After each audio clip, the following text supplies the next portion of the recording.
Hi gourmet grain lovers, it's Candia Lee Cole. How are you? I hope you're good. It's a Sunday afternoon here and we have turned the corner. It's no longer October, it's November 1st today. So Halloween was last night and my husband and I went to a really fun party, and the host of the party made this big cauldron of chili and we all sat out by the campfire and ate it, and it's just such a great combination when you're hungry and it's cold outside but you want something warm in your tummy, and so we all sat around the campfire and had a great time. Anyway, now it's November. November is usually kind of the dark temperamental month, but it's that time of year where it's nice to just cozy up with some good warm food as well. And what better than a pot of wild rice cooking on the stove when you're just coming in the house from, you're outside raking the leaves and getting ready for Old Man Winter to show up. Wild rice is a great thing to have on the stove. So I thought we would make a dish from my Gourmet Grains cookbook today. It's on page 190 and it's called Northwoods Festive Wild Rice with Craisins and Pecans. And this is a great side dish or main dish, depending on what you want to do with it. In fact, a lot of my Midwestern friends tell me that they like to cook this dish for Thanksgiving dinner. So I saw that posted on Facebook a couple times last year. That was fun. And it is a good dish for that. I make that for Thanksgiving sometimes. It's nice to be able to bring a dish to somebody's house, or if you're making a big feast yourself, it can just be one of your many creative dishes, right? So it's really pretty simple to make. What's in this dish is wild rice, of course, starring ingredient. This is the White Earth brand wild rice that I've talked about before. And it's this light colored wild rice. It's actually still grayish color, but it's not black, and it takes very little time to cook. It's like 30 minutes to cook. And it cooks up fluffy and delicious.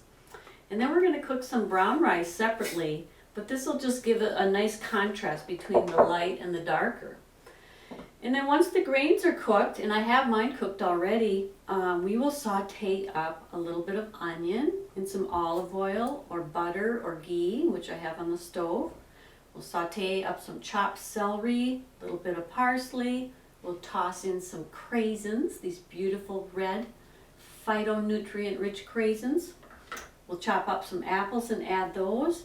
And then we'll spice it up with a little bit of cinnamon and nutmeg, which will give it that kind of holiday appeal. And we'll stir in just a little bit of frozen orange juice.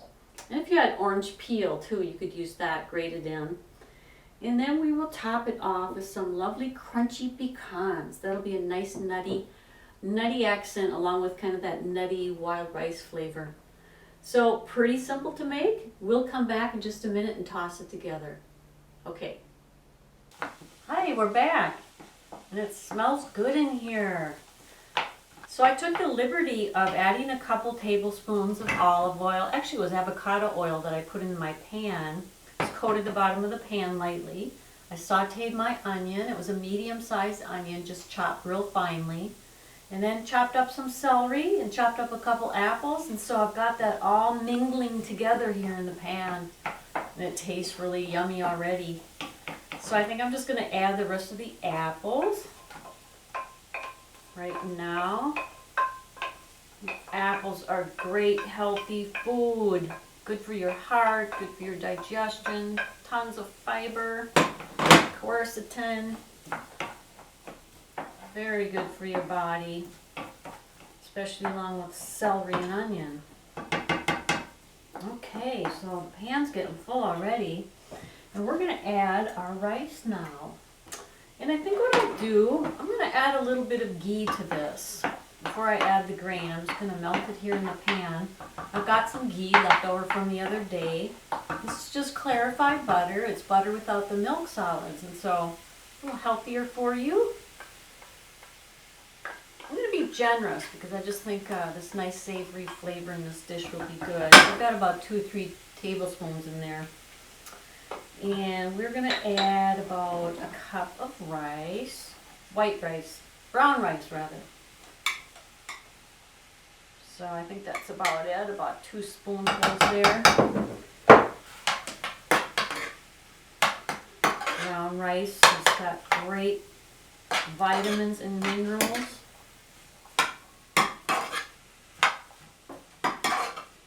It's blending right in. Okay, now we'll add a couple cups of this wild rice. I've actually had this in my refrigerator for a couple of days, so it was waiting to be used. Wild rice, as you know, has tons of fiber and protein, way more fiber and protein than white rice would, and even brown rice. We're going to add about 2 cups of the wild rice.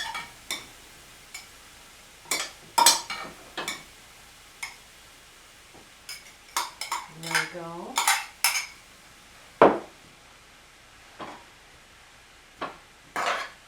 Smells good.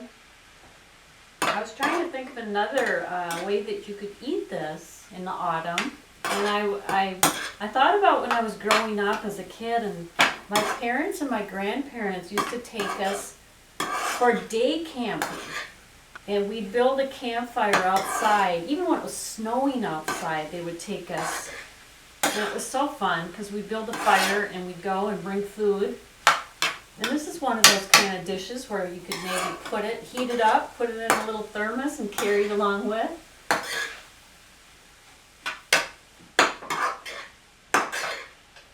Got that nice woodsy appeal. It's looking good. So we can add some salt, a little sea salt to this. You can taste as you go. Just as you like. And we'll add some craisins. Here's our beautiful craisins. We'll add probably about half a cup.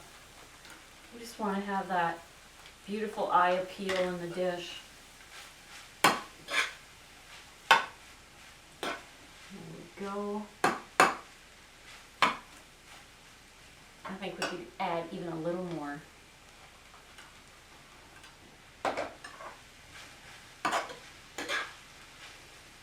Looking really earthy and pretty, fall-like.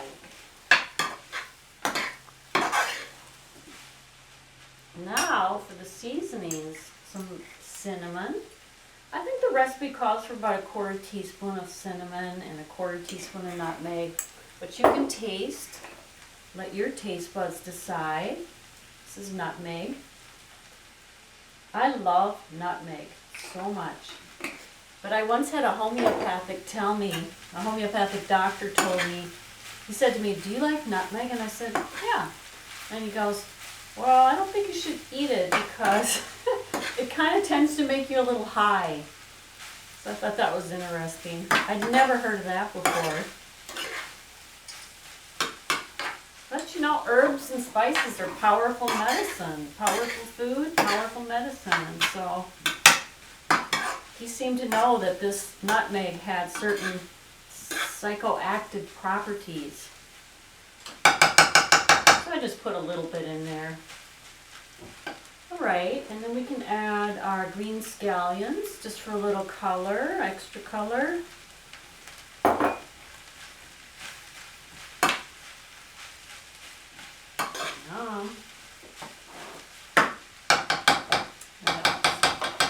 So the recipe in the book didn't call for parsley, but I'm going to add just a little bit because I just love that bright green color and vitamin A in there.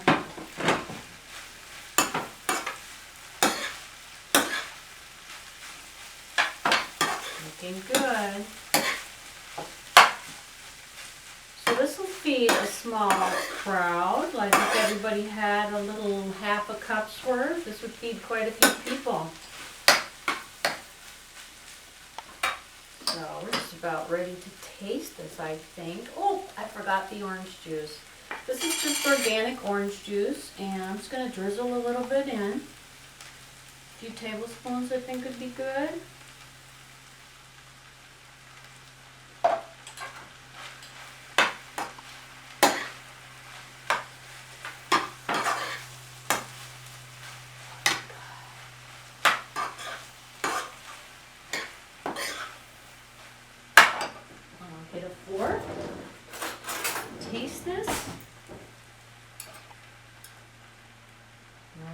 Gotta get a bite with a little bit of everything in it, right?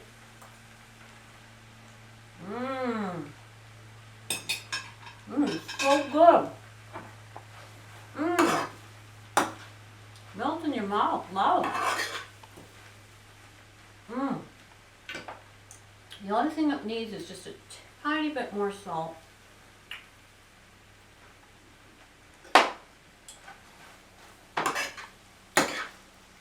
So good. Now, if you were bringing this to a party, you could just pick out a pretty serving dish to put this in. I don't really have the right dish right now, but I did take out this red one, so maybe I'll just go like this. Put it in the dish. That looks pretty appetizing right there, I'd say. Looks good. Tastes better. Smells heavenly. So the final ingredient that goes in this dish is pecans. And pecans are one of my favorite nuts. They're nuts that the Native Americans enjoyed, and they're a very popular nut. I think they're the second most popular nut after peanuts that people like to eat. So what are they good for? They are good for so many things. Heart health, for one, because they're rich in vitamin E and manganese and magnesium. They contain zinc for your immune system. Great brain protective benefits in pecans. In fact, not too long ago, I was reading a study about how these are good for preventing diseases like ALS. So I would imagine they'd be good for any kind of brain issue going on in the body. So they're good, and you can just break them in half and sprinkle them on top raw or serve them on the side. You could even toast them lightly if you wanted to bring out a little bit of the rich flavor of the pecan. And I don't know if you know this, but a lot of times when you just look at a food, you can tell what they're good for. With pecans, when I look at a pecan, I almost see like a female genitalia. I don't know, it's just something about the nut and the way it's shaped, and it makes me wonder if it's good for the reproductive health as well. When you look at a carrot, you can see an eye in that carrot. When you cut open a tomato, you can see little chambers inside the tomato, kind of like a heart. So they're good for the heart.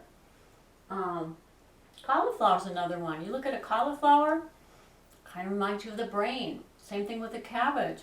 So you can tell a lot by looking at foods, what they're good for, and it's just kind of fun to use your imagination to think about that when you're eating.